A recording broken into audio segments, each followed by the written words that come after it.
Aku, Nadia, tidak pernah membayangkan hidupku akan berubah setragis ini. 4 tahun lalu, aku menikah dengan Rian, pria yang kupikir adalah takdir terbaikku. Dia penyayang, rajin bekerja, tak segan membantu pekerjaan rumah, dan selalu punya cara membuatku tertawa meski hatiku sedang gundah. Kami menikah setelah 2 tahun pacaran, dan sejak hari pertama tinggal serumah, aku benar-benar merasa hidupku lengkap. Aku bekerja sebagai manajer keuangan di sebuah perusahaan distribusi alat kesehatan yang sedang berkembang pesat. Posisi itu tidak hanya memberiku penghasilan lumayan, tapi juga jaringan luas. Rian sendiri membuka usaha desain interior bersama 2 temannya. Meski terkadang sepi proyek, aku tidak pernah menuntut lebih. Bagiku, asal kami saling setia dan terbuka, uang bukan masalah besar. Setelah menikah, kami membeli rumah kecil yang nyaman di pinggir kota. Rumah 2 lantai dengan cat krem lembut, taman mungil penuh bunga kertas warna-warni, dan teras yang cukup untuk menaruh 2 kursi santai. Di sanalah kami sering menghabiskan sore, minum teh sambil mendengarkan suara burung dan sesekali saling bercerita tentang rencana masa depan. Aku sempat berpikir, inilah kisah cinta yang akan kubanggakan pada anak-anak kami kelak. Tapi semua mulai berubah sejak ayahku meninggal mendadak karena serangan jantung. Waktu itu, aku benar-benar terpukul. Ayahku selama ini tempatku bersandar, orang yang paling mendukung pendidikanku hingga aku bisa meraih posisi bagus di kantor. Setelah pemakaman, tinggallah ibu tiriku, Maya, seorang perempuan cantik yang usianya hanya terpaut 8 tahun denganku. Dia menikah dengan ayahku 3 tahun lalu, setelah ibuku kandungku meninggal karena kanker. Hubunganku dengan Maya sebenarnya biasa saja. Tidak terlalu dekat, tapi juga tidak pernah bertengkar. Dia tipe perempuan yang senang berdandan, memamerkan tas mahal dan perhiasan, meski sebenarnya keluarganya dulu biasa saja. Sejak menikah dengan ayahku, gaya hidupnya naik drastis.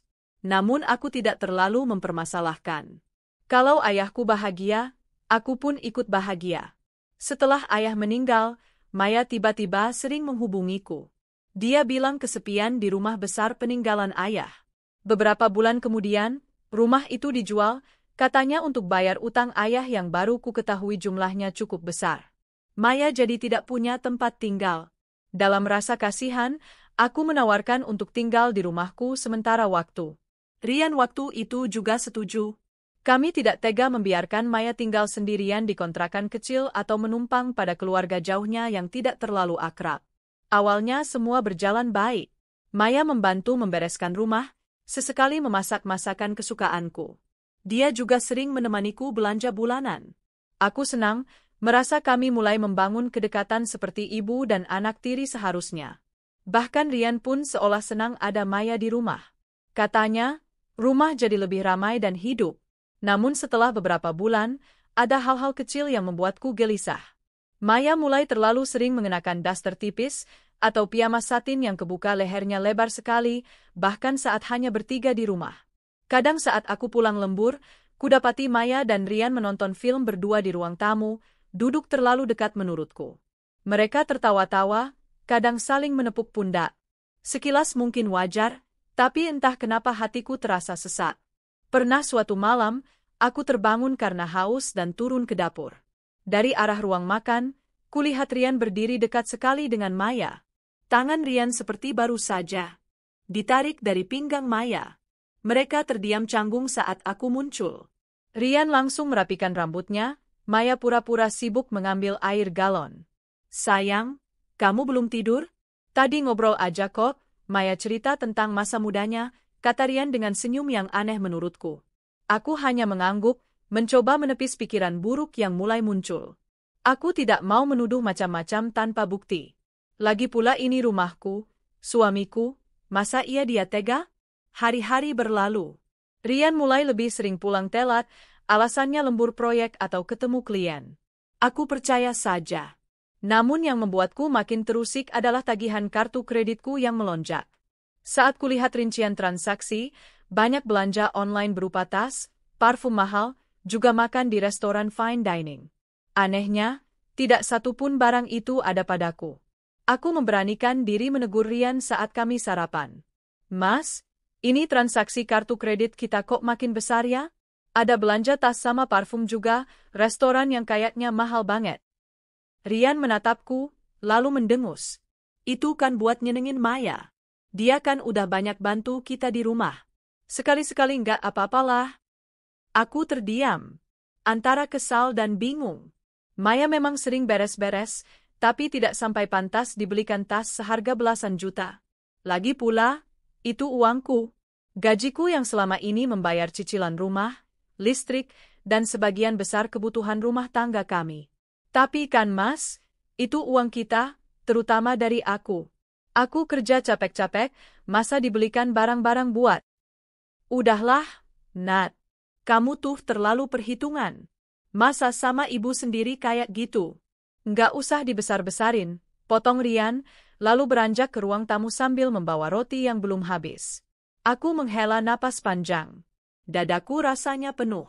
Rasionalitasku berusaha berkata, Maya itu ibu tiriku, Rian hanya ingin berbuat baik, mungkin dia kasihan. Tapi intuisi perempuanku menolak percaya begitu saja. Ada sesuatu yang salah di rumah ini, aku hanya belum tahu apa. Suatu sore, aku pulang lebih cepat karena bosku membatalkan meeting dadakan. Begitu sampai rumah, kulihat mobil Rian terparkir di garasi. Padahal dia bilang hari ini ada janji ketemu klien di luar kota. Aku membuka pintu pelan-pelan, tidak ingin membuat kaget siapapun. Dari dalam terdengar suara musik lembut, lagu lawas romantis yang tidak pernah kupasang. Perlahan aku berjalan melewati ruang tamu, menuju dapur. Dan saat itulah aku berhenti. Di sela dinding yang tidak tertutup sempurna, kulihat Maya berdiri membelakangi Rian, yang sedang merapikan kalung di leher Maya. Mereka tertawa pelan. Lalu Rian menunduk, mencium bahu Maya pelan. Aku hampir terjatuh kalau tidak berpegangan pada tembok. Kepala rasanya berputar. Nafasku tercekat. Air mataku menggenang tanpa bisa dicegah. Bagaimana mungkin? Suamiku, yang selama ini kucintai dengan sepenuh hati, dengan mudahnya menyentuh wanita yang selama ini kupanggil, Bu Maya? Di dalam rumahku sendiri, dengan uangku yang kupakai banting tulang setiap hari, aku mundur pelan, tidak mau mereka tahu aku melihat semua itu. Kututup mulutku rapat agar tidak mengeluarkan isak. Lalu aku naik ke kamar, mengunci pintu, dan menangis sejadi-jadinya di atas kasur. Suara musik dari bawah terus mengalun, seolah mengejekku yang baru saja melihat pengkhianatan terbesar dalam hidupku. Sejak hari itu, segalanya berubah dalam hatiku. Rumah yang dulu hangat kini terasa dingin. Aku mulai menjaga jarak dari Maya dan Rian. Namun aku tahu, ini baru permulaan. Kalau aku ingin menyelamatkan diriku, dan harga diriku, aku harus mulai membuka mata. Tidak bisa lagi hanya berpegangan pada cinta yang ternyata sepihak. Sejak hari itu, hidupku terasa seperti berjalan di atas pecahan kaca. Setiap langkah yang kuambil menyakitkan, menancap di hati. Aku mulai sering terdiam sendiri, memandangi bayangan wajahku yang pucat di cermin. Sungguh, ini bukan Nadia yang dulu. Dulu aku penuh semangat, optimis, bangga pada pencapaianku. Kini aku hanya wanita patah hati yang takut kehilangan, sekaligus takut membongkar kenyataan yang mungkin lebih menyakitkan lagi. Tapi lama-lama, rasa takut itu kalah oleh amarah yang diam-diam bertunas. Setiap kali kulihat Maya berjalan lenggak-lenggok di dalam rumah dengan daster tipis atau tertawa genit pada Rian, rasa ingin menjerit itu muncul lagi. Namun aku terlalu gengsi untuk marah tanpa bukti nyata. Aku tidak mau ditertawakan karena cemburu buta. Maka diam-diam, aku mulai mengamati mereka. Setiap malam sebelum tidur, aku memeriksa laporan mutasi rekening dan tagihan kartu kredit. Anehnya, transaksi semakin gila-gilaan. Ada transfer ke rekening asing dengan nama yang tak kukenal, pembelian tiket hotel bintang 5 di kota lain, juga pembayaran restoran mahal, semuanya atas nama kartu kreditku yang selama ini kuberikan ke Rian untuk urusan rumah tangga. Aku mencoba menahan diri agar tidak menuduh langsung. Tapi rasa curiga itu makin menggerogoti. Sampai akhirnya aku memutuskan untuk memasang aplikasi pelacak di ponsel Rian saat dia tertidur pulas. Tangan ini gemetar waktu menempelkan sidik jarinya ke ponselnya, tapi tekadku sudah bulat. Aku ingin tahu, sesakit apa sebenarnya pengkhianatan yang mereka lakukan. Esoknya, saat Rian pamit pergi, aku diam-diam memeriksa GPS di ponselnya melalui laptop kantorku. Dia bilang mau survei lokasi proyek di pinggiran kota, tapi titik lokasinya malah terdeteksi di sebuah mall mewah. Hatiku berdesir. Kubuka kamera remote, dan betapa teriris hatiku melihat gambar buram Maya sedang berjalan berdampingan dengan Rian. Mereka masuk ke butik, lalu keluar beberapa menit kemudian sambil menenteng tas belanja yang sepertinya sangat mahal. Sore harinya, aku sengaja pulang lebih cepat. Maya belum pulang. Rian juga belum. Rumah sepi. Kutunggu dengan dada yang berdegup kencang. Setengah jam kemudian, suara mobil terdengar masuk ke garasi. Aku mengintip dari balik jendela. Rian turun lebih dulu, membuka pintu untuk Maya, lalu mengelus punggungnya dengan lembut. Maya tersenyum manja. Dadaku terasa diremas. Mereka tak sadar aku sudah berdiri di balik pintu. Begitu mereka masuk, Maya tampak terkejut. "Oh, Nadia sudah pulang? Kamu nggak bilang kalau Nadia ada di rumah, Mas?" Suaranya terdengar gugup, tapi matanya penuh kilatan licik. Aku menatap mereka tanpa ekspresi. "Kalian dari mana?" Rian tampak santai, bahkan merangkul bahuku. "Tadi nemenin Maya cari baju. Dia kan mau acara reuni SMA minggu depan. Kamu sibuk banget sih kerja terus." Aku tersenyum sinis. "Iya ya, sibuk cari uang buat kalian belanjain." Maya pura-pura tertawa kecil. "Ah Nadia, kamu ini. Kita kan keluarga. Jangan mikir yang aneh-aneh lah." Aku hanya diam. Menahan lidah agar tak meledak di situ juga. Masih belum saatnya. Hari-hari berikutnya, aku seperti hidup di neraka kecil. Maya semakin berani. Dia sering memanggil Rian dengan nada manja bahkan di depanku. Kadang dia memanggil, "Mas, tolong dong bukain ini," sambil memamerkan lengannya yang putih mulus. Atau sengaja membiarkan tali dasternya melorot saat duduk. "Rian?" Dia malah tertawa, seolah menikmati semua itu. Tak jarang kalau aku kebetulan ada di situ, Rian melirikku, seperti ingin memastikan aku melihat bagaimana Maya membuatnya terhibur. Mereka menjadikanku penonton atas lakon cinta terlarang mereka. Puncaknya terjadi suatu malam ketika aku sedang menghitung laporan bulanan di ruang kerja. Maya tiba-tiba masuk tanpa mengetuk. "Nadia, aku mau pinjam uang lagi ya. Katanya Rian ATM-nya limit, jadi kamu aja yang transfer. 5 juta aja, buat DP dress reunion kemarin." Aku menatapnya tajam. "Kamu nggak kasihan ya, Maya? Ini semua hasil kerja keras aku. Kamu pikir uang itu tinggal metik aja di pohon?" Maya pura-pura terkejut. "Ih, kok gitu sih nadanya? Emangnya kalau ayahmu masih hidup, dia nggak akan beliin semua ini buat aku? Kamu kan cuma ngelanjutin aja." Aku tercekat. "Jangan bawa-bawa almarhum ayah di sini. Kamu ini tamu di rumahku." Dia mendekat, menunduk sejajar wajahku, lalu berbisik, "Tamu? Atau istri muda suamimu juga? Hati-hati loh Nat, jangan sampai kamu nyesel." Aku menahan napas, mataku berair tapi tidak mau jatuh di depannya. Setelah dia pergi dengan senyum licik, aku menutup wajahku. Tangisku pecah. Betapa murah harga diriku di mata dua orang yang selama ini kuanggap keluarga. Sejak hari itu, aku memutuskan tidak akan lagi jadi korban pasif. Aku mulai menata strategi. Pelan-pelan, diam-diam, tanpa membiarkan mereka tahu. Pertama, aku mengganti PIN semua kartu dan membuat rekening baru hanya atas namaku. Gajiku langsung kutransfer ke rekening itu, sementara rekening lama kuisi sekadarnya saja agar tidak menimbulkan kecurigaan. Rian memang memegang ATM itu, tapi sekarang isinya hanya cukup untuk belanja sehari-hari. Kedua, aku menghubungi sahabat lamaku, Farah, yang kebetulan bekerja di firma hukum. Kuajak makan siang dan menceritakan garis besar masalahku. Farah menatapku prihatin. "Nat, ini udah gawat banget. Kalau kamu mau, aku bisa kenalin sama temenku yang spesialis kasus perceraian sama harta gono gini." Aku mengangguk. "Belum sekarang, Far. Aku mau dia yang duluan jatuh. Biar dia nggak bisa nuntut apa-apa nanti." Farah memegang tanganku erat. "Kamu kuat banget, Nat.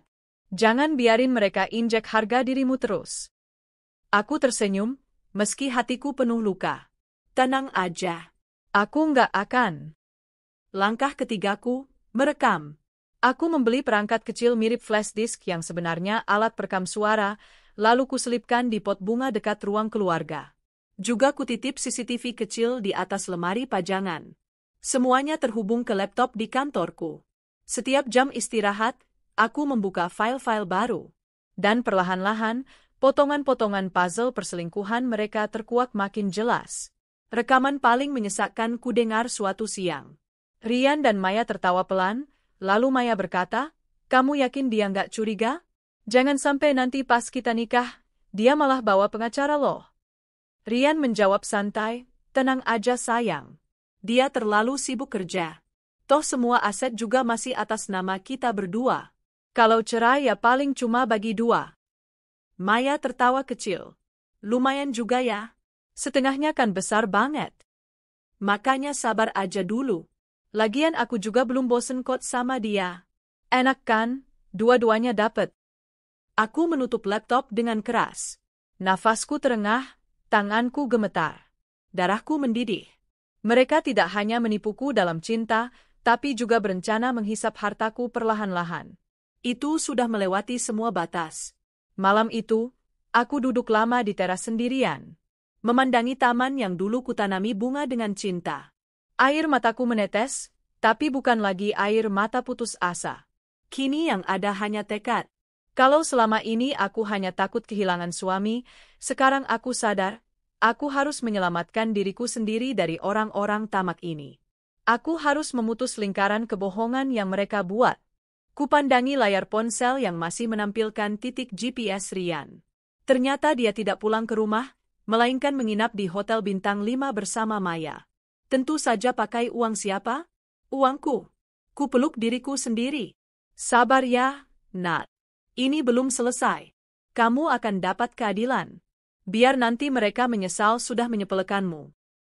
Malam itu, untuk pertama kalinya aku bisa tidur dengan dada sedikit lebih lega. Bukan karena sudah lupa sakit hati, tapi karena sekarang aku punya rencana. Aku tak mau lagi jadi istri bodoh yang hanya menangis di sudut kasur, sementara suaminya bercumbu dengan ibu tirinya. Tidak. Jika mereka mau bermain kotor, aku akan main lebih pintar. Hari-hari berlalu semakin berat untukku. Setiap pagi ketika membuka mata, rasanya aku terbangun di dalam mimpi buruk yang tidak pernah berakhir. Aku bangun lebih pagi hanya untuk memastikan Rian tidak pulang larut lagi bersama Maya, yang entah kapan mulai terang-terangan menginap di luar rumah bersamanya. Anehnya, Maya masih pura-pura menata rumah ketika ada aku. Dia mencuci bunga meja, menyiram tanaman, memasak, seolah tak ada dosa yang dia sembunyikan. Sementara itu, aku terus memerankan istri bodoh yang hanya diam dan mengangguk. Padahal dalam diamku, aku menyiapkan langkah-langkah yang akan menjatuhkan mereka berdua tepat di lubang yang mereka gali sendiri. Pada suatu sore sepulang kerja, aku sudah tidak sanggup lagi menahan kecurigaan yang menggunung. Aku mendapat kabar dari aplikasi pelacak bahwa Rian dan Maya tidak pulang-pulang sejak pagi, padahal Maya sempat bilang padaku ingin menunggu tukang AC di rumah. Aku langsung meluncur ke lokasi GPS mereka, yang ternyata menunjukkan sebuah villa pinggir kota. Tanganku bergetar saat menggenggam setir. Jantungku seakan berhenti. Ini saatnya aku melihat dengan mata kepala sendiri, tak lagi sekadar menebak-nebak atau mengandalkan rekaman CCTV rumah. Begitu sampai, aku memarkirkan mobil jauh agar tidak mencolok. Dengan langkah perlahan dan dada berdebar, aku berjalan melewati gerbang kecil villa. Di sana tampak mobil Rian terparkir gagah. Aku menghela napas panjang, menyiapkan diriku untuk menerima apapun yang akan kulihat. Pintu villa sedikit terbuka. Dari celah, kulihat Maya duduk di kursi taman villa itu dengan memakai gaun tidur tipis warna merah marun. Rian duduk di sampingnya, memangku kaki Maya di pahanya. Mereka tertawa, saling suap buah, lalu Rian menunduk mencium lutut Maya. Dadaku seketika sesat. Dunia seolah berputar. Tapi aku menahan semua perasaan itu. Tidak, aku tidak akan mengacaukan ini sekarang. Aku merogoh tas, menyiapkan ponsel untuk merekam. Aku zoom kamera dan merekam semua. Video itu cukup jelas menampilkan wajah mereka berdua, lengkap dengan suara rayuan menjijikkan mereka. "Sayang, kamu cantik banget hari ini. Nggak sabar nunggu nanti malam," ujar Rian sambil mengusap betis Maya. Maya terkekeh genit. Kamu juga, Mas. Aku paling suka deh kalau kamu yang beliin lingerie gini. Aku menahan muntah. Jemariku menekan tombol rekam lebih erat. Dalam hati, aku berbisik, terima kasih sudah memudahkan tugasku, Maya, Ryan. Aku sengaja menunggu hingga mereka masuk ke dalam villa. Setelah kira-kira setengah jam, aku berjalan ke arah pintu dan mengetuk keras-keras. Terdengar suara gaduh di dalam, seperti orang tergesa-gesa. Akhirnya pintu dibuka, dan di sana berdiri Maya, wajahnya pucat. Gaun tidurnya sudah tertutup kimono tipis, tapi jelas dia belum sempat merapikan rambut awut-awutan. "Nat, kamu? Enggi ngapain di sini?" tanyanya gugup. Aku menatapnya datar, lalu memiringkan kepala. "Nggak usah pura-pura kaget, Maya. Mana Ryan? Suruh keluar."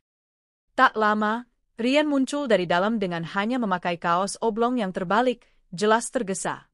"Sayang, ini nggak seperti yang kamu pikir. Aku sama Maya cuma..." Aku mengangkat telapak tangan. "Berhenti. Jangan tambah hina dirimu sendiri dengan berbohong. Aku punya semua buktinya. Rekaman CCTV di rumah, laporan kartu kredit, bahkan sekarang video kalian di villa ini." Ryan memucat, pandangannya bergerak liar. Sementara Maya menatapku dengan sorot benci, lalu pura-pura menangis menutupi wajahnya. "Nadia, aku mohon, jangan lapor-laporin. Aku ini kan ibu tirimu. Kita Aku tertawa hambar. "Keluarga? Keluarga macam apa yang tidur dengan suami anak tirinya? Kalian pikir aku akan terus diam dan membiarkan kalian menipu aku, menghabiskan uangku, sambil berbahagia di belakangku?" Ryan maju, mencoba meraih tanganku. "Sayang, kita bisa bicarain baik-baik. Semua ini, kita perbaiki lagi. Kamu kan tahu aku sayang sama kamu."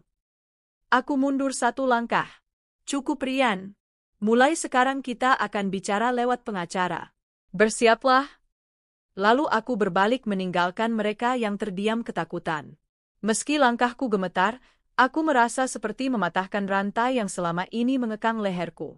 Untuk pertama kalinya setelah sekian bulan, aku merasa benar-benar bernafas lega. Malamnya, Maya pulang dengan wajah penuh bedak tebal menutupi raut stresnya. Dia menemuiku di ruang tamu. Awalnya dia duduk anggun, mencoba tersenyum sok sabar.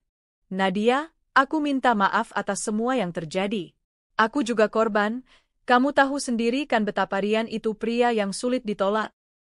Aku hanya menatapnya datar. "Berapa lama kalian menjalin hubungan di belakangku?"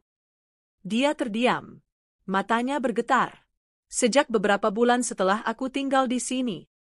Hatiku mencelos, tapi mulutku tetap tegar. "Jadi selama ini semua pura-pura baikmu, masakanmu, tawamu bersamaku, itu hanya tameng supaya kamu bisa terus menjerat suamiku, ya?" Dia menggigit bibirnya. "Aku hanya takut sendiri setelah ayahmu meninggal. Aku butuh pegangan. Lagi pula Ryan juga mau." Aku menahan air mata, lalu menghela napas. "Kamu akan keluar dari rumah ini dalam waktu 2 minggu. Atau aku akan usir dengan surat resmi dari pengacara." Maya menegang. "Nadia, tolong jangan gitu. Aku nggak punya tempat lagi. Lagi pula kamu kan belum tentu cerai sama Ryan. Kita bisa?" Aku berdiri, menatapnya dengan mata tajam. "Keluar, sebelum aku benar-benar hilang kesabaran." Dia akhirnya bangkit, menitikkan air mata palsu itu, lalu naik ke kamarnya. Saat kulihat punggungnya, hanya ada rasa lega. Dia akan segera lenyap dari hidupku. Beberapa hari kemudian, Ryan mulai berubah sikap. Dia jadi sering di rumah, pura-pura perhatian padaku. Membelikan makanan kesukaanku, membantu menyapu halaman, bahkan tiba-tiba mengajakku nonton film lama kami. Mungkin dia tahu sudah hampir kehilangan sumber penghidupan. Suatu malam dia duduk di sampingku, mencoba menggenggam tanganku. "Sayang, maafin aku ya. Aku Vilaf. Maya itu kan sendirian, dia butuh perhatian. Aku juga kebawa suasana, tapi kamu tetap prioritas aku. Kita lupakan semua ini ya." Aku menatap wajahnya yang dulu begitu kucintai. Luka itu masih basah, tapi amarahku lebih besar.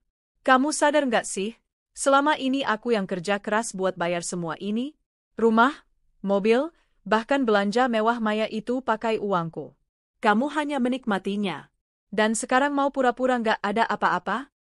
Dia menunduk, lalu mencoba menarik pundakku. Aku janji berubah, Nat. Kita mulai dari nol lagi. Aku menepis tangannya. Aku nggak sebodoh itu, Rian. Aku sudah siapkan semua bukti. Pengacara akan hubungi kamu minggu ini. Kita akan selesaikan ini di meja hukum. Wajah Rian langsung tegang. Kamu mau cerai? Kamu pikir kamu bisa seenaknya? Semua aset ini atas nama kita berdua. Kamu yang akan rugi besar kalau cerai. Aku tersenyum miring. Tunggu saja suratnya. Dia membanting meja, lalu bangkit dan masuk ke kamar. Kudengar dia menelepon seseorang dengan nada panik. Mungkin Maya. Dalam hati aku hanya berkata, berkomplotlah kalian. Sebentar lagi, semua akan selesai. Malam itu, aku berdiri lama di depan kaca. Kuusap pipiku yang sembab, lalu kuusap lagi. Rasanya seperti menanggalkan kulit lamaku yang rapuh. Dalam bayangan kaca, aku melihat Nadia yang lebih kuat. Bukan lagi istri penurut yang dibohongi suami, bukan anak tiri yang dimanipulasi ibu tirinya.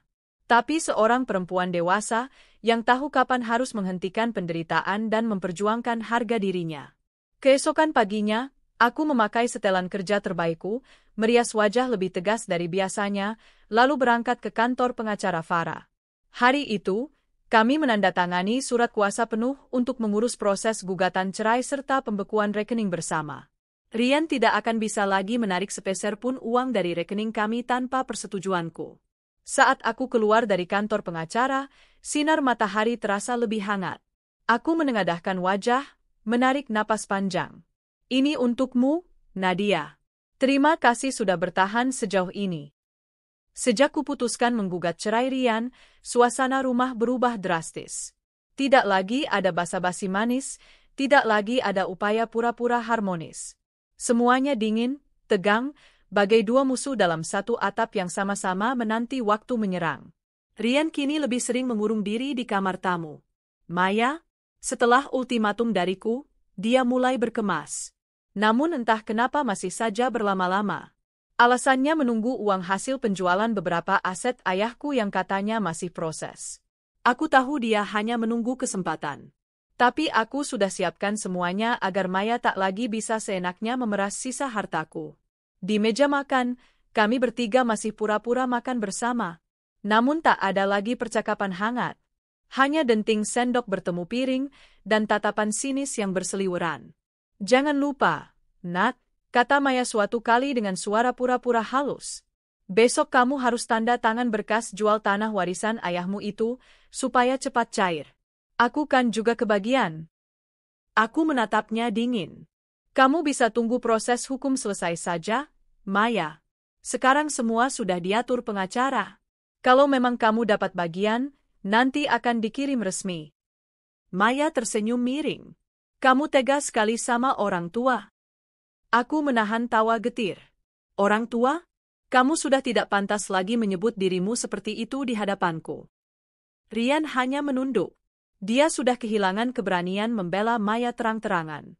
Mungkin karena dia mulai sadar posisinya terjepit, uangnya kini benar-benar macet sejak rekening bersama kubekukan melalui surat resmi. Usahanya yang selama ini mandek, ditopang uangku, kini mulai terseok-seok. Puncak kegugupan mereka terjadi saat surat gugatan cerai resmi dari pengacaraku dikirim ke rumah. Pagi itu aku sengaja menunggu di ruang tamu, menanti kurir datang. Begitu Rian menerima map coklat besar dan melihat kop surat firma hukum, wajahnya langsung pucat. Apa ini, Nat? Kamu serius mau cerai?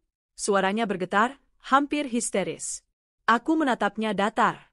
Apa kamu pikir aku main-main selama ini? Kamu sudah mengkhianati aku di level yang paling rendah. Cinta dan rasa hormatku habis sejak kamu tidur dengan ibu tiriku sendiri. Maya yang duduk di sofa langsung bangkit. Nadia, jangan terlalu emosi. Kalau kamu cerai sama Rian, kamu juga rugi. Semua harta kan nanti dibagi dua. Aku mendengus, lalu mengeluarkan bundel dokumen yang sudah kusiapkan. Ini dokumen lengkap kepemilikan rumah, tanah, kendaraan, semua atas namaku sendiri. Kamu tahu kan, Maya, Sejak dulu aku yang bayar semua cicilan. Kamu pikir kalian akan gampang menuntut setengahnya? Maya terdiam, mulutnya terbuka menahan teriakan. Wajahnya pucat pasi. Sementara Rian hanya bisa mengusap wajah dengan kasar, menendang meja kecil di depannya hingga gelas jatuh pecah. Sialan kamu, Nat. Kamu sudah atur semuanya ya? Kamu mau lihat aku jatuh miskin? Aku mengangkat bahu. Aku hanya mengambil kembali apa yang memang hakku. Setelah itu, Rian makin kacau. Dia sering pulang larut malam, kadang bawa alkohol. Uang untuk bensin dan rokok pun harus dia minta padaku, tapi tentu saja kutolak. Aku hanya membiarkan dia menanggung akibat kebodohannya sendiri. Sementara Maya mulai mengomel lebih sering, mengeluh soal tagihan listrik, soal kulkas yang isinya makin tipis. Aku hanya menatapnya bosan. Dalam hati, ada rasa puas melihat mereka menderita pelan-pelan, seperti tikus yang terjebak perangkap. Suatu malam, aku sengaja memesan makan malam mahal melalui catering, lengkap dengan set bunga meja. Begitu pesanan tiba, aku menatanya cantik di ruang makan. Rian dan Maya yang turun dari atas menatapnya heran. Kamu masak apa, Nat? Kok rame banget, kata Rian curiga. Aku tersenyum lebar. Oh ini? Bukan untuk kalian. Ini makan malam spesialku dengan teman. Dia mau bantu invest di bisnis baruku. Benar saja, malam itu salah satu kolega lama yang juga pengusaha kuliner datang. Aku mengundangnya makan sambil membicarakan peluang membuka kafe. Kami tertawa hangat, sesekali saling menyentuh tangan saat membahas konsep. Dari sudut mata, kulihat Maya mengintip dari tangga dengan muka masam, sementara Rian meneguk air putih dengan kasar. Setelah tamuku pulang, Maya mendekat. Kamu nggak sopan banget bawa laki-laki ke rumah sementara masih istri Rian. Aku menatapnya sinis. Lucu sekali kamu bicara soal sopannya, Maya. Bukannya dulu kamu juga begitu, membawa suamiku ke hotel saat aku sedang kerja cari uang untuk kalian. Dia terdiam, wajahnya merah padam. Untuk pertama kalinya, dia benar-benar tidak bisa berkata-kata. Dan malam itu aku tidur paling nyenyak sejak berbulan-bulan. Beberapa hari kemudian, surat panggilan sidang pertama datang. Rian mencoba membicarakan hal ini denganku, namun aku sengaja membuat jarak sedingin es. Nat, kita bicarain ini lagi ya. Kita bisa kok mulai dari awal. Aku putus sama Maya kalau kamu mau, katanya suatu malam saat aku baru pulang dari kantor. Aku menatapnya lama, mencoba mencari sedikit sisa rasa cinta. Namun kosong. Yang kutemukan hanya wajah seorang pria pengecut yang selama ini hidup nyaman dari jerih payahku, lalu menusukku dari belakang. Maaf Rian, rasa itu sudah mati. Kamu bisa buang semua rayuanmu. Fokus saja mempersiapkan sidang. Lagi pula nanti hakim akan minta bukti-bukti, dan aku sudah siapkan semua. Dia menarik napas panjang. Kalau cerai, kamu kira kamu bisa dapat semua ini? Aku juga punya hak. Aku menghela napas. Hakmu akan diputuskan pengadilan. Kalau mau, teruskan saja. Kita lihat nanti siapa yang akan tertawa terakhir. Sementara Maya semakin jarang keluar kamar. Kadang terdengar dia menangis. Entah pura-pura atau betulan panik. Aku tak peduli. Luka di hatiku terlalu dalam untuk diobati sekadar isakan palsu. Aku tidak mau balas dendam dengan kekerasan. Aku ingin mereka hancur dengan sendirinya, tertekan oleh rasa bersalah, malu, dan kebodohan mereka sendiri. Maka pelan-pelan aku atur skenario. Aku sengaja memperlihatkan hidupku yang makin sibuk dan menyenangkan. Sering mengunggah fotoku makan malam bersama relasi bisnis, menghadiri seminar investasi, atau sekadar tampil cantik di salon. Semua itu kulakukan bukan hanya untuk mereka lihat, tapi juga untuk memulihkan diriku sendiri. Ternyata berdandan untuk diriku sendiri, memanjakan diri dengan facial atau spa, jauh lebih menenangkan daripada duduk diam meratapi nasib. Teman-temanku mulai kembali merapat. Farah sering mengajakku makan malam, sahabat SM aku mengajakku stay chation. Dari situ aku makin sadar, dunia ini luas, hidupku tak harus sempit di sekitar pengkhianatan Rian dan Maya. Suatu kali, sahabat lamaku mengunggah fotoku di Instagram dengan caption, "Lo who's glowing after all the storm. You did a four, not." Tak lama, Kulihat Maya membuka story itu dari akun ponselnya yang entah lupa logo di ruang tamu. Dia membaca lama, lalu menutup dengan wajah cemberut. Sementara aku hanya mengulum senyum. Biarlah dia tahu, aku mulai bahagia lagi meski tanpa mereka. Seminggu sebelum sidang pertama, Maya akhirnya benar-benar mengepak semua barangnya. Dia tampak lelah, wajahnya kusut, lingkar matanya hitam. Saat dia menuruni tangga membawa koper besar, dia berhenti di hadapanku. Nadia, suaranya parau. Aku pergi. Nggak usah khawatir, aku nggak akan muncul lagi di hidupmu. Aku cuma mau bilang maaf. Aku menatapnya datar. Tidak ada simpati, tidak ada dendam yang meledak. Hanya kosong. Luka itu sudah menjadi koreng keras, tidak lagi berdarah. Ya sudah. Hati-hati. Dia menatapku sebentar, lalu melangkah keluar. Dan anehnya, begitu pintu menutup, rumah itu terasa lebih lega. Udara lebih ringan. Aku berdiri lama di ruang tamu, menikmati kesunyian baru yang entah kenapa membuatku bisa bernapas lebih dalam. Malam itu aku duduk di teras, menatap bintang sambil menyesap teh melati hangat.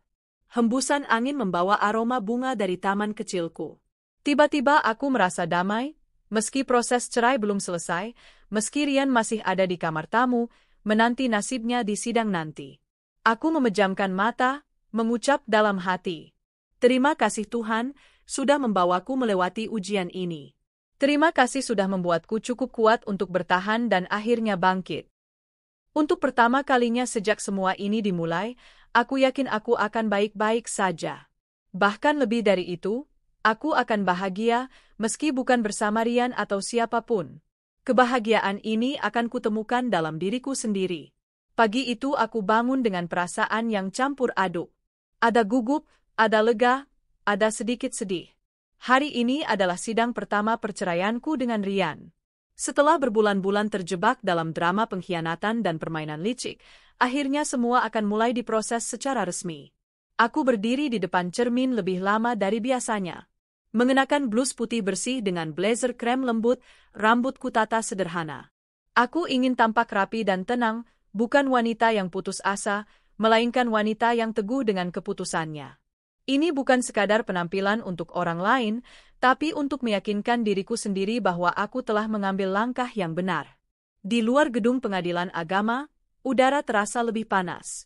Sinar matahari menyorot tajam, membuat kulitku sedikit perih. Farah sudah menungguku dengan senyum menguatkan. Dia menepuk pundakku lembut. Kamu cantik banget hari ini, Nat. Tegakkan kepala ya, biar dia lihat siapa yang bakal benar-benar menang. Aku hanya tersenyum tipis. Terima kasih ya, Far. Kalau nggak ada kamu, aku mungkin udah hancur. Tak lama kemudian, mobil Rian datang. Dia turun dengan wajah tegang, ditemani seorang pengacara laki-laki berkemeja gelap. Sekilas matanya menatapku, lalu segera mengalihkan pandangan. Ada rasa asing di sana. Dulu tatapan itu penuh cinta, kini hanya dingin, kaku, nyaris ketakutan. Kami berjalan menuju ruang sidang.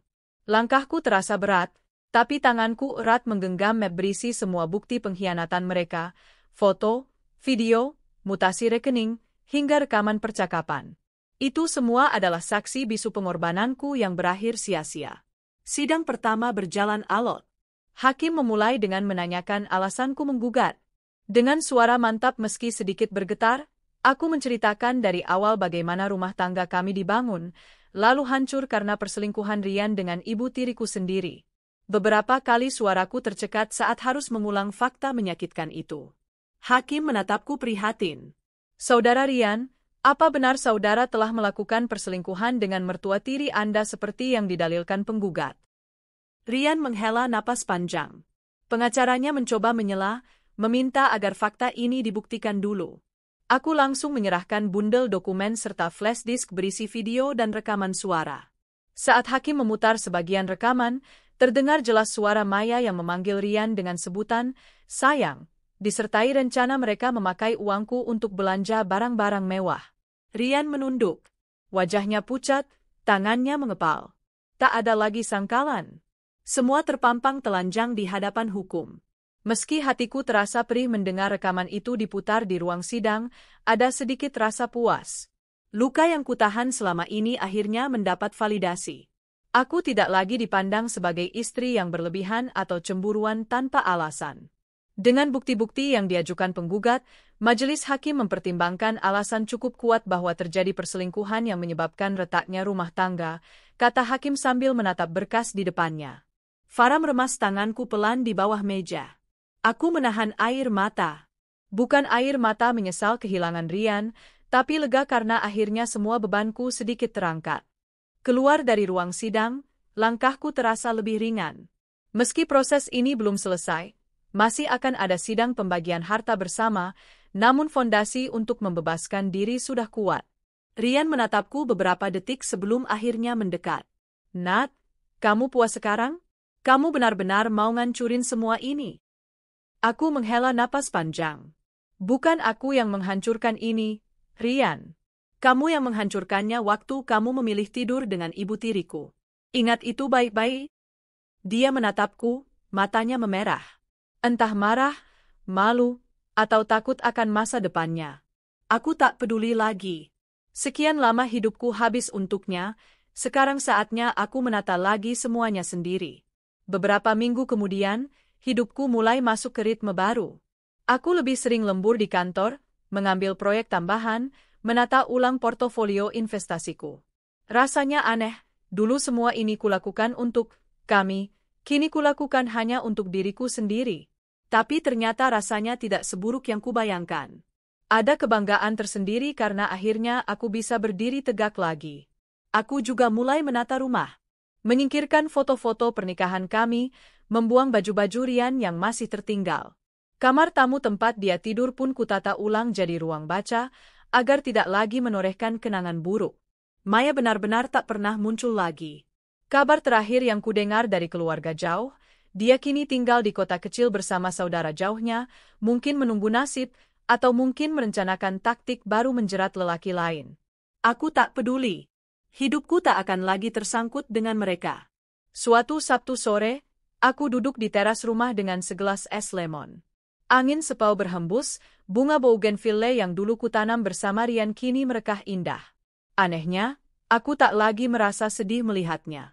Justru ada rasa syukur karena masih bisa menikmati hari tenang begini setelah badai yang panjang. Aku membuka jurnal, menulis beberapa kalimat pengingat untuk diriku sendiri. Nadia, kamu pantas dicintai dengan tulus. Kamu tak perlu mengemis cinta dari orang yang tak menghargai kesetiaanmu. Kamu sudah cukup.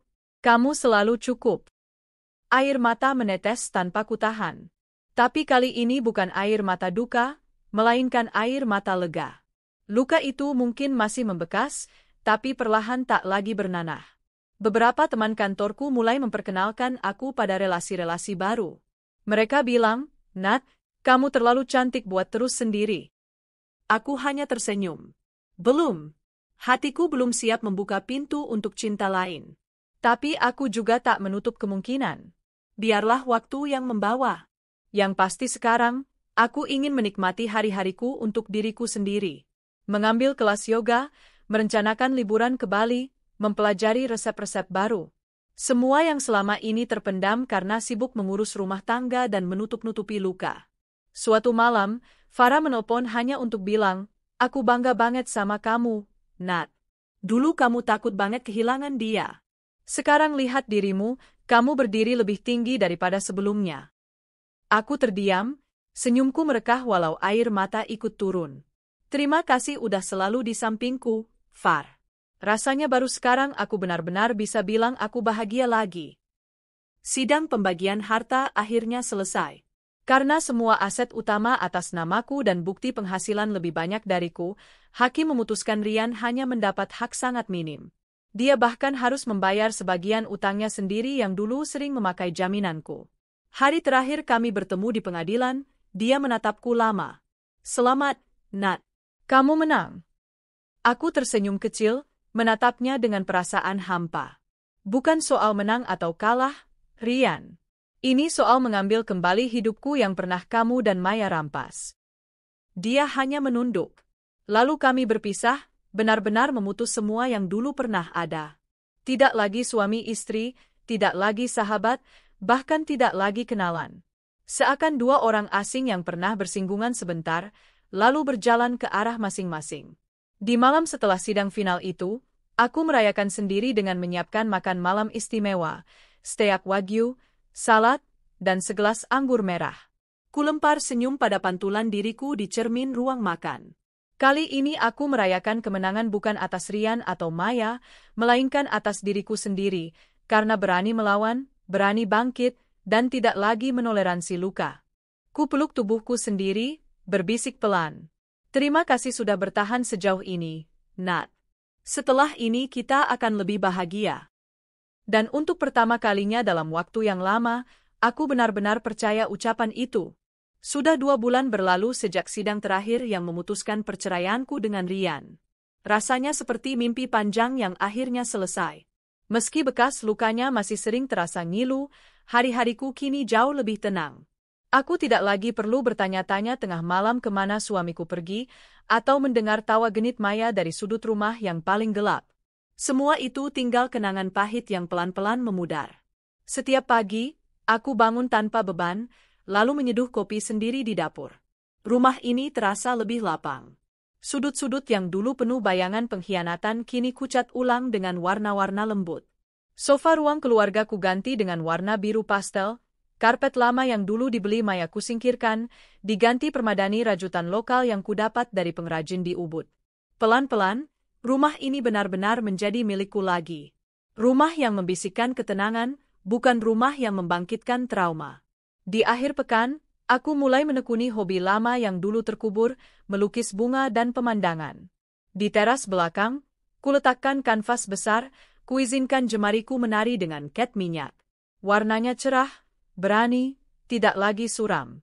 Kadang tetesan air mataku jatuh juga, tapi bukan karena sedih. Lebih pada rasa syukur, bahwa akhirnya aku bisa berdiri lagi, dengan caraku sendiri. Suatu siang Farah datang membawa sekotak cake coklat. Dia langsung masuk ke dapur tanpa permisi, lalu memelukku dari belakang. Wah, Nat, rumah kamu makin cantik aja. Kamu sendiri juga makin glowing. Beneran deh, Rian pasti nyesel sekarang. Aku hanya tertawa pelan. Glowing karena sekarang nggak ada beban batin.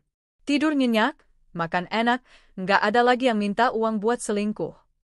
Farah ikut tertawa, menepuk bahuku. Kami duduk di meja makan sambil menghabiskan cake. Dia bercerita soal kantornya, soal rekan bisnis yang lagi ngotot minta deal absurd, lalu tiba-tiba menatapku serius. Kamu tahu kan Nat, kamu ini perempuan hebat banget. Kamu nggak cuma bertahan, tapi kamu bangkit jauh lebih keren dari sebelumnya. Aku bangga banget sama kamu. Aku menatap Farah, mataku tiba-tiba panas. Terima kasih udah selalu di sampingku. Kalau nggak ada kamu, mungkin aku masih merangkak di bawah kaki Rian dan Maya. Dia menggenggam tanganku erat. Selesai sudah masa gelap kamu. Sekarang tugas kamu cuma satu, bahagia. Mau sendiri dulu juga nggak apa-apa, nanti Tuhan atur waktunya. Bulan ketiga pasca cerai, aku mulai lebih serius mengembangkan ide bisnis kafe kecil yang sejak lama ku pendam. Berbekal tabungan yang aman dari tangan Rian, juga dengan bantuan relasi Farah, aku mulai survei lokasi. Setiap akhir pekan, aku keliling kota melihat ruko, berdiskusi dengan konsultan interior. Rasanya menyenangkan sekali mengatur semua sendiri, tanpa harus meminta persetujuan siapapun. Kafe ini nanti mau fokus ke dessert sama kopi manual brew, kataku semangat saat meeting dengan tim desain. Interiornya cozy, tapi jangan terlalu ramai. Ada spot-spot untuk kerja, juga sudut buat pembaca buku. Wah, konsepnya cantik sekali, Bu Nadia, kata salah satu arsitek muda sambil menunjukkan mood board bergaya bohemian minimalis. Aku tersenyum puas. Dulu, semua idemu selalu harus menunggu lampu hijau Rian. Sekarang, semuanya murni keputusanku. Tentu tidak semua hari cerah. Ada malam-malam saat aku terbangun karena mimpi buruk. Mimpi melihat Rian dan Maya tertawa bersama di ruang makan, sementara aku hanya berdiri menatap mereka tanpa bisa bersuara. Kadang aku bangun dengan dada sesak, napas ngos-ngosan. Tapi aku belajar mengatasinya. Kutulis semua mimpi buruk itu di jurnal, kuceritakan pada Farah, atau kubawa dalam doa malamku. Ada kalanya saat membereskan lemari, masih kutemukan dasi lamarian atau bros Maya yang tertinggal. Saat itu hatiku nyeri lagi. Tapi daripada membuangnya dalam kemarahan, aku taruh dalam kotak khusus. Suatu hari nanti, mungkin akan kusingkirkan semuanya dengan tenang, tanpa dendam. Aku paham, trauma tidak hilang dalam semalam. Tapi setidaknya aku tidak lagi memupunya. Setiap langkah kecilku menuju penyembuhan adalah kemenangan. Suatu kali saat meeting di kafe artisanal milik kolega Farah, aku dikenalkan pada Adit, pemilik kedai kopi yang terkenal di kotaku. Dia baru pulang dari Melbourne untuk menyiapkan lini kopi sendiri di Indonesia. Gaya bicaranya santai, matanya penuh semangat kalau membahas beans, roasting, dan metode seduh. Aku awalnya tak terlalu peduli. Tapi lambat laun, tiap kali dia bertanya, boleh aku bikinin kamu kopi spesial enggak? Ini beans Guatemala aku baru datengin sendiri, rasanya hatiku hangat. Bukan karena dia menaruh hati, aku tak yakin dia demikian, tapi karena aku kembali merasakan sensasi menyenangkan diperhatikan oleh laki-laki. Tanpa intrik, tanpa paksaan. Hanya obrolan ringan soal kopi, soal seni, soal hidup.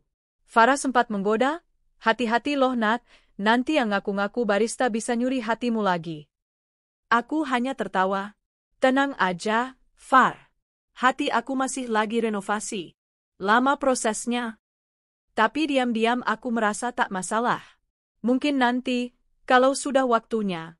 Untuk sekarang, aku cukup menikmati secangkir kopi nikmat dan obrolan hangat yang tak menuntut apa-apa. Suatu malam aku duduk di kamar, mengambil kertas wangi, lalu menulis surat untuk diriku sendiri. Tinta hitam menari perlahan, seakan menyalurkan semua yang selama ini hanya kusimpan di dada. Untuk Nadia, terima kasih sudah kuat. Terima kasih sudah memilih diri kita sendiri saat semuanya gelap. Kamu boleh saja pernah jatuh cinta terlalu dalam pada orang yang salah, tapi jangan pernah sesali itu. Karena dari luka itulah kamu belajar bagaimana caranya mencintai diri sendiri. Maaf karena dulu aku sering memaksamu untuk terus bertahan meski kamu tersiksa. Sekarang aku janji, kita akan lebih sayang pada diri sendiri. Kita akan mencintai tanpa lupa menakar, tak akan membiarkan cinta membutakan sampai hilang arah. Setelah semua badai, semoga kamu percaya, kamu tetap pantas bahagia. Kurai surat itu ke dada, memeluknya erat. Kali ini air mata jatuh tanpa menyakitkan. Hanya semacam pelepasan, tanda aku sungguh merelakan masa lalu. Bunga mekar Nadia yang lebih siap hidup. Beberapa minggu kemudian, renovasi kafe baruku selesai. Aku memberi nama, Mulia Cafe, diambil dari nama almarhum ayahku yang dulu selalu bilang, hiduplah dengan hati mulia, nak, meskipun dunia kejam padamu. Aku ingin setiap orang yang masuk ke kafe ini merasakan kedamaian. Ada buku-buku sastra di rak kayu, ada tanaman gantung, aroma cinnamon roll yang hangat. Saat grand opening, banyak teman datang memberi selamat. Farah menitikkan air mata saat kami potong pita bersama. Adit pun datang membawa sekotak bean spesial sebagai hadiah. Aku merasa hidupku lengkap malam itu, bukan karena memiliki seorang suami atau pasangan, tapi karena bisa berdiri di tengah mimpi-mimpiku yang nyata, hasil kerja kerasku sendiri. Matahari dua menutup hari dengan senyum. Malam setelah acara, aku duduk di kursi rotan sudut kafe, menatap lampu gantung temaram yang memantul di gelas teh. Kutarik napas dalam. Masih banyak hal mungkin menungguku di depan sana, entah itu cinta yang baru, tantangan bisnis, atau luka kecil yang tak terelakkan. Tapi kali ini aku tahu, aku tidak akan pernah kehilangan diriku lagi. Dalam hati aku berbisik, terima kasih Tuhan, sudah menuntunku sejauh ini. Tolong terus jaga aku, supaya tak lupa mencintai diri sendiri. Dan malam itu, untuk pertama kalinya sejak semua berakhir, aku pulang ke rumah dengan senyum utuh. Tanpa beban, tanpa penyesalan, hanya damai.